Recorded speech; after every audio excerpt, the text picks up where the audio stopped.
ఒకటి తర్వాత మరొకటి వరుస విదేశీ పర్యటనలతో చాలా బిజీగా ఉన్నారు ప్రధాని నరేంద్ర మోదీ. ఇండోనేషియా వెళ్లారు, అటు నుంచి ఆస్ట్రేలియా, చివరిగా న్యూజిలాండ్కు వెళ్లాలి. ఇది స్కెడ్యూల్. వీటన్నింటిలోనూ ఒక కామన్ పాయింట్ ఏంటంటే ఆయనకు దక్కుతున్న గౌరవం. ముందు ఇండోనేషియా, ఆ తర్వాత ఆస్ట్రేలియా. ఎక్కడైనా అవే లాంఛనాలు. 2014, 2023 తర్వాత ముచ్చటగా మూడోసారి ఆస్ట్రేలియాకు వెళ్లిన మోదీకి అపూర్వ స్వాగతం లభించింది. ముఖ్యంగా మెల్బోర్న్ మీట్స్ మోదీ అనే ఈవెంట్కు భారీ స్థాయిలో స్పందన వచ్చింది. ఎన్ఆర్ఐలను ఉద్దేశిస్తూ మాట్లాడుతూనే ఇరు దేశాల మధ్య మైత్రిని మరో స్థాయికి తీసుకువెళ్తామంటూ ఇదే వేదికగా ప్రకటించారు ప్రధాని నరేంద్ర మోదీ. తగ్గట్టుగానే రెండు దేశాల మధ్య అత్యంత కీలకమైన ఒప్పందాలు కుదిరాయి. మొత్తంగా ఈ పర్యటనకు సంబంధించిన హైలైట్స్ ఏంటో ఓసారి వివరంగా చూద్దాం.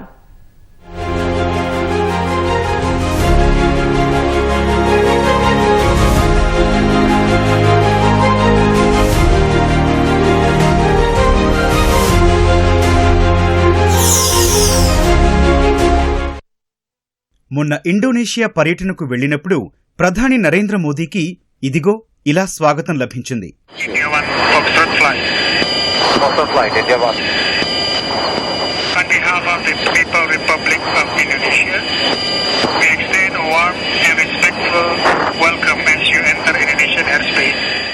అక్కడి నుంచి ఆస్ట్రేలియాకు వెళ్లారు మోదీ. అక్కడ మెల్బోర్న్ మీట్స్ మోదీ అనే ఈవెంట్కు వెళ్లగా ఏ స్థాయిలో స్పందన వచ్చిందో మీరే చూడండి. ఇక్కడ అక్కడ అని కాదు, ప్రధాని నరేంద్ర మోదీ ఏ విదేశీ పర్యటనకు వెళ్లినా ఇదే గౌరవం, ఇదే స్వాగతం.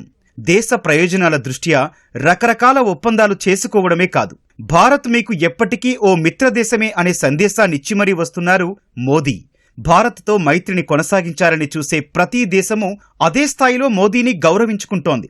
తమ దేశ అత్యున్నత పురస్కారాన్ని అందజేస్తోంది. 2016 నుంచి చూస్తే విదేశీ పర్యటనలో ఇప్పటి వరకు 34 పురస్కారాలు అందుకున్నారు మోదీ.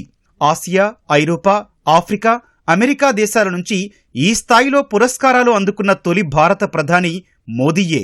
ఏ దేశానికి వెళ్లినా మోదీ మేనియా కనబడుతూనే ఉంది. ఆస్ట్రేలియా పర్యటన అందుకు మరో ఉదాహరణ.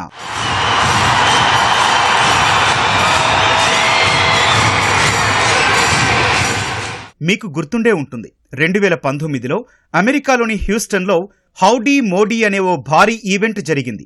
ఆ దేశ అధ్యక్షుడు ట్రంప్, భారత ప్రధాని మోదీ ఇద్దరూ ఒకే వేదికపై కనిపించి ప్రపంచ దేశాలకు ఓ సందేశం ఇచ్చారు.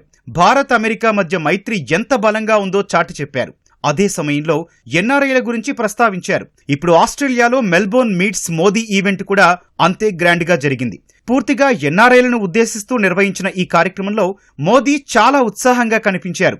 అంతకన్నా ఉత్సాహంగా మాట్లాడారు. భారత్ ఏ స్థాయిలో అభివృద్ధి సాధించిందో చెబుతూనే మధ్య మధ్యలో చమక్కులు విసురుతూ ఎప్పట్లాగే తన ప్రసంగాన్ని ఆద్యంతం ఆసక్తికరంగా కొనసాగించారు. ఆ స్పీచ్లో ఓ హైలైట్ ఇది. ఘర్ మే దూత్ ऑस्ट्रेलिया वाला आता है, लेकिन चाय भारत वाली बनती है. अरे चाय वाला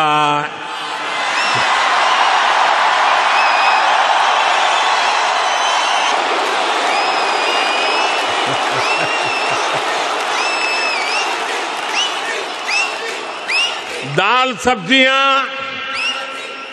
ऑस्ट्रेलिया की है, लेकिन उनमें तड़का देसी मसालों का ही लगता है. ఇదిగో ప్రసంగమంతా ఇంతే ఇంట్రెస్టింగ్ గా సాగింది. ఈ ఈవెంట్ కు దాదాపు 30,000 మంది వచ్చి ఉంటారని అంచనా. పర్యటన విశేషాల విషయానికొస్తే ఒక్క రంగమని కాకుండా దాదాపు అన్ని సెక్టార్లలోనూ భాగస్వామ్యాన్ని కొనసాగించేందుకు ఆసక్తి చూపించాయి ఇరు దేశాలు. వాణిజ్యం, రక్షణ, విద్య సహా పలు అంశాలపై ఆస్ట్రేలియా ప్రధాని ఆల్బనీస్తో చర్చించారు భారత ప్రధాని మోదీ. స్వచ్ఛ ఇంధనాన్ని ప్రోత్సహించే లక్ష్యంతో కీలకమైన యురేనియం డీల్పై సంతకాలు చేశారు. ఈ ఒప్పందం ప్రకారం భారత్కు ఆస్ట్రేలియా యురేనియం సరఫరా చేయనుంది. Critical mineral corridor, defence innovation corridor ఏర్పాటుకు ప్రణాళికలను ప్రకటించారు. ఇండో పసిఫిక్ లో శాంతి, సుస్థిరత, స్వేచ్ఛా నౌకాయానంపై కలిసి అడుగులు వేస్తామని ఇరు దేశాలు సంయుక్తంగా ప్రకటించాయి. ఈ సందర్భంగా ప్రధాని మోదీ భారత్ ఆస్ట్రేలియా మైత్రిని క్రికెట్తో ముడిపెడుతూ ఇచ్చిన స్పీచ్ ఈ పర్యటనలోనే హైలైట్గా నిలిచింది. क्रिकेट भारत और ऑस्ट्रेलिया के रिश्तों की अपनी डिप्लोमेटिक लैंग्वेज है, इसलिए हमारी मीटिंग्स भी क्रिकेट जैसी लगती है. एजेंडा वनडे जैसा फोकस है, डिसीजन ट्वीट एंड ट्री जितने तेज है और पार्टनरशिप टेस्ट मैच जितनी लंबी और गहरी. फ्रेंड, आज की हमारी चर्चा का भाव स्पष्ट रहा है. भारत और ऑस्ट्रेलिया की पार्टनरशिप केवल वर्तमान की नहीं, భవిష్య की पार्टनरशिप भी है. ఇక మెల్బోర్న్ మీట్స్ మోదీ ఈవెంట్ లో ఆస్ట్రేలియా ప్రధాని యాంథోనీ ఆల్బనీస్ కొన్ని ఆసక్తికర వ్యాఖ్యలు చేశారు. భారత్తో ఉన్న మైత్రిని గుర్తు చేసుకుంటూనే అసలైన ఇండియా అంటే ఏంటో తెలుసుకోవాలంటే అక్కడ రైల్లోనే తిరగాలని 2023 నాటి భారత పర్యటనను గుర్తు చేసుకున్నారు. ఈ మాట వినగానే మోదీ చిరునవ్వులు చిందించగా ఆడియన్స్ కూడా ఒక్కసారిగా కేరింతలు కొట్టారు. As Prime Minister, I have twice had the great privilege of visiting India. And each time I've been bowled over by the beauty and vibrancy of the land and humbled by the generosity and warmth of its people. I spent 6 weeks backpacking around India, which was a fantastic experience. I learned there something very simple and clear that I have communicated to my fellow Australians. If you want to understand India, get on a train. Wherever I went, I ate delicious food and I was told wonderful stories. And I was welcomed into the homes of people I met. మొత్తంగా ఇవి ఈ పర్యటనకు సంబంధించిన highlights. అయితే ఇదే క్రమంలో మరో ఆసక్తికరమైన ప్రకటన చేసింది ఆస్ట్రేలియా. మరోలా చెప్పాలంటే రిటర్న్ గిఫ్ట్ ఇచ్చింది. భారత్కు చెందిన అత్యంత అపురూపమైన చారిత్రక విగ్రహాలు, పూజా సామాగ్రిని వెనక్కిచ్చింది. అవి త్వరలోనే భారత్కు చేరుకోనున్నాయి. తమిళనాడులోని పురాతన ఆలయాలకు చెందిన ఈ చారిత్రక సంపదను అందజేసేందుకు ఏర్పాట్లు ఇప్పటికే పూర్తయ్యాయి. వీటిలో భద్రకాళి అమ్మవారి లోహపు విగ్రహం, నంది శిల్పంతో పాటు షణ్ముఖ కార్తికేయ విగ్రహం ఉన్నాయి. ఇందుకు బదులుగా భారత్ కూడా ఆస్ట్రేలియాకు సంబంధించిన కొన్ని వస్తువులను ఆస్ట్రేలియాకు అప్పగించనుంది. ప్రస్తుతం వీటిని చెన్నైలోని గవర్నమెంట్ మ్యూజియంలో భద్రపరిచింది. ఇలా ఇచ్చిపుచ్చుకొని ఇరు దేశాలు తమ సంస్కృతిని, చారిత్రక సంపదను పరస్పరం గౌరవించుకుంటున్నాయన్న సందేశాన్నిచ్చాయి. साथियों, भारत इतने पर ही रुकना नहीं चाहता. भारत कह रहा है ग्रो मोर, ग्रो मोर. इसलिए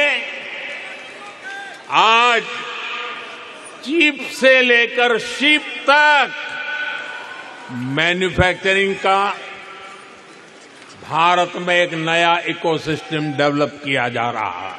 మళ్లీ భారత్ ఆస్ట్రేలియా మైత్రి గురించి మాట్లాడుకుందాం. నిజానికి ఈ స్నేహం ఎప్పటికప్పుడు బలోపేతం అవుతూ వస్తోంది. 2020లో కాంప్రహెన్సివ్ స్ట్రాటజిక్ పార్ట్నర్షిప్ కుదిరింది. అందులో భాగంగా డిఫెన్స్, సెక్యూరిటీ ఆపరేషన్ పై ప్రధానంగా దృష్టి సారించాయి ఇరు దేశాలు. ఇక రెండు దేశాల మధ్య వాణిజ్య విలువ $49 బిలియన్ చేరుకుంది. ప్రస్తుత ప్రధాని మోదీ పర్యటనలో భాగంగా మొత్తం 18 కీలకమైన ఒప్పందాలు కుదిరాయి. వీటిలో రక్షణ, ఇంధన, టెక్నాలజీ, ఎడ్యుకేషన్ రంగాలున్నాయి. సముద్ర భద్రత విషయంలోనూ రెండు దేశాలు భాగస్వామ్యంతో ముందుకెళ్లనున్నాయి. వీటన్నింటినీ కలిపి కాంప్రహెన్సివ్ ఎకనామిక్ కార్పొరేషన్ అగ్రిమెంట్ గా పిలుస్తున్నారు. ఇందులో భాగంగా ఆస్ట్రేలియాకు వెళ్లే భారత ఎగుమతుల్లో దాదాపు 96% మేర వాటికి సుంకం ఉండదు. ఇక వ్యవసాయం, టెక్స్టైల్స్, ఫార్మా, ఇంజనీరింగ్, లెదర్ సహా పలు రంగాలకు ఊతం లభించనుంది.